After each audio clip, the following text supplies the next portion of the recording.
नमस्ते, प्रणाम, हर महादेव। कैसे हैं आप लोग? उम्मीद करते हैं अच्छे होंगे, स्वस्थ होंगे, मस्त होंगे। आज आप लोग के बीच में एक प्यारा सा तिलक गीत लेके आई हूँ। आप हमारे चैनल पर जाइए, सुनिए। अच्छा लगे तो लाइक कमेंट शेयर जरूर कीजिएगा, और नया है तो चैनल को सब्सक्राइब कर दीजिएगा। धन्यवाद। अरे जाए सरबाई जते अपन डुबाइए देलाना, एगो चैन खातिर भैया के रुसाइए देलना। एगो चनमा खातिर भैया के रुसाइए देलना।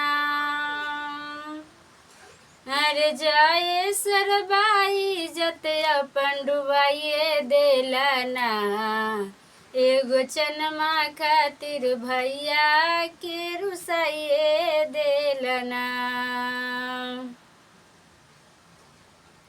अंगना में अइला सरबा चैनो ना चढ़ैला, अंगना में आके सरबा सोरबा मचैला।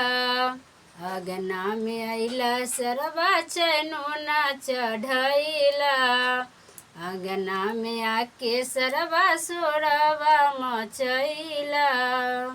पापा जी के नाम माँ हंसाइए देलना, एगो चनमा खातिर भैया के रुसाइए देलना।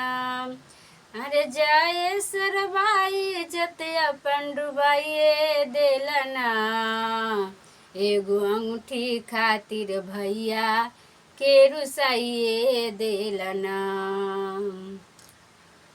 अंगना में अइला सरबा अंगूठी न चढ़वला, अंगना में आके सरबा सोरबा मचवला।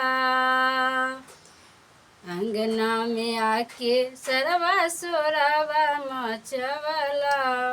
भैया जी के नाम हंसाइए देलना, एगो चैन खातिर भैया के रुसाइए देलना। अरे जाए सरबाई जते अपन डुबाइए देलना, एगो चनमा खातिर भैया के रुसाइए देलना।